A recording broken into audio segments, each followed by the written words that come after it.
Hello everyone, welcome. I'm Robert, and today I want to discuss Civilization: A New Dawn with the Terra Incognita expansion. This is a wonderful game that I've brought up a few times in the past in my channel, but I've never made a dedicated video to it.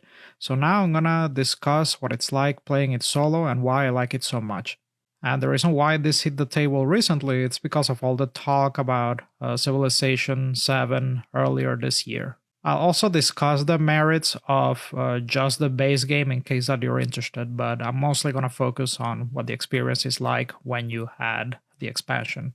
Now, for those that don't know, this game was not officially soloable when it came out, but in the middle of COVID, they released a file that gave you instructions for how to play this against a solo automa, which does require you to print some cards. Now, the Terra Incognita expansion is not officially soloable. However, there's an amazing file that you can download from the files section in Board Game Geek that will allow you to fully support the solo version with the expansion integrated. So now, with that, let's talk about what I like about the game. So the reason why I like it so much is because I think it does a fantastic job in capturing the essence of the video game without requiring you to commit to the often long games in the video game counterpart. Personally, I don't tend to finish digital Civilization games because they just get so large in scope that I just kind of get overwhelmed with how much you have to manage. So I like that because of the physical limitations of the board game. You can keep things a lot more contained, and it allows you to finish a session within a few hours. And the gameplay is wonderful. It uses this card row system, which was later borrowed by Arc Nova. And each of these cards in the row basically are your actions that you can choose on your turn. So each turn you'll pick a card from the row and you'll slightly move it down to choose it as your action. And the higher that card is in the row, the more potent that action is. So there's actions that will allow you to expand your empire by adding more control tokens on the map, creating cities, and then there's also other actions that will let you build wonders or trade with other players. And when you finish an action, you move it to the bottom or left of the row, and then you push all other cards forward in the row. And that way you rotate the actions, and later on, as the cards get higher and higher on the right side of the row, they'll have their time to shine by those actions being used on the higher side of the row. But there's going to be times where you need to strategically choose an action on the lower side of the row if you time it correctly for maximum effect. Now, if you decide to only use the base game, the amount of complexity is pretty manageable, but as you add the expansion, it does add some extra things which actually bring it to the next level, and I highly recommend that you get the expansion. So it brings districts, it brings governments, it adds more of everything. It also brings the army tokens, which make it a lot better when it comes to the combat side and moving your army around the board. It adds another dimension to it.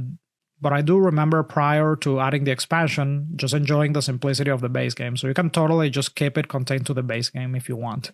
Now, this is one of those unfortunate cases where when you add an expansion, you have to unlearn certain things, which makes it a bit of a pain when you want to learn the game because you're going to be juggling various documents in order to learn it. You have the rulebook from the base game, the rulebook from the expansion, the official rulebook for how to solo the game with just the base game, and then the unofficial rulebook for how to solo it by integrating the expansion. So it definitely is a lot, and it'll take a lot of time to wrap your head around all the rules that you need to learn in order to play the game and also manage the AI. But there's one thing that I recommend. There's thankfully a consolidated rulebook that you can download from the Board Game Geek files section that will let you just learn everything from the beginning with just the base game. So if you do decide to get this with the expansion, I actually just suggest that you play from the beginning with just the expansion, because later on having to unlearn things is going to be a bit of a pain. So that's how I would recommend it.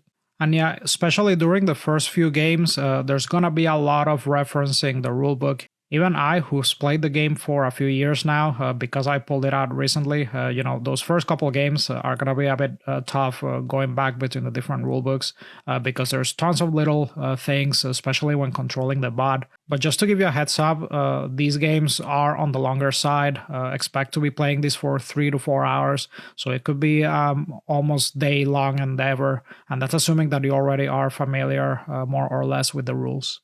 But I do think it's 100% worth it. Like I said, I've never finished a game of the digital counterpart, and I like the idea of it a lot. It's just that it just gets so overwhelming at some point that I just walk away from games usually. So I'm really thankful that a tabletop version of this exists. I feel the same way about other 4Xs, which is a genre that is not that present in solo board gaming. There's not a lot of pickings if you want a 4X, a soloable 4X. And despite the very Euro-ish feel of the game, I was very surprised at times at how thematic it can come across. There's some pretty cool moments, especially when it comes to warfare, where the AI will attack some of your locations, and then you're gonna get back at them and conquer the cities. So there's this back and forth with combat, which can be tense. You're gonna roll a die, and there's some re-rolling involved as well. So combat can be tense and fun, seeing how you can keep control of the areas. And one of the cool things about the game is the wonders and all of the awesome powers that they give you, and combining that with the different civilization powers and their unique civilization row cards, focus cards that are included with the expansion, each civilization will feel very distinct. So yeah, folks, in conclusion, I highly recommend this game. It's one of the better video game to board game adaptations.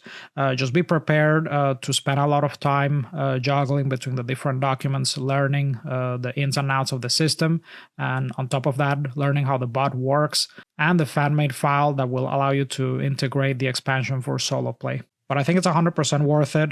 There's no other game in my collection that scratches the civilization itch. The second closest thing is Imperium, but I think this game, obviously because visually it's tied to the original Civilization IP, and it's a lot more mechanically closer to the video game counterpart. Obviously, this game does a much better job. And again, I highly suggest that you download the consolidated rulebook from the file section, as well as some player aids. They'll really go a long way in trying to make your experience smoother.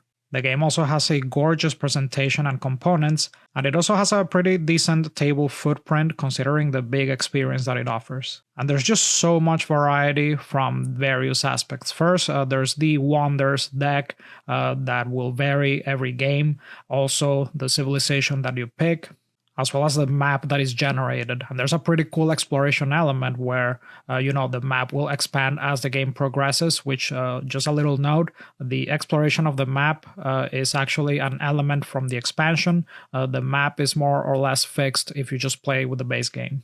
And there's also variable goals that are added during setup, which will keep games varied and interesting.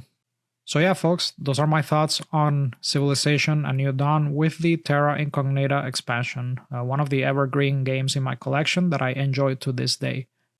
Let me know your opinions on it if you've tried it out, and I want to thank you so much for watching. If you have any other comments, questions, feedback, go ahead and put them in the comment section. And if you enjoyed this content, make sure to like and subscribe, and I'll see you in the next one.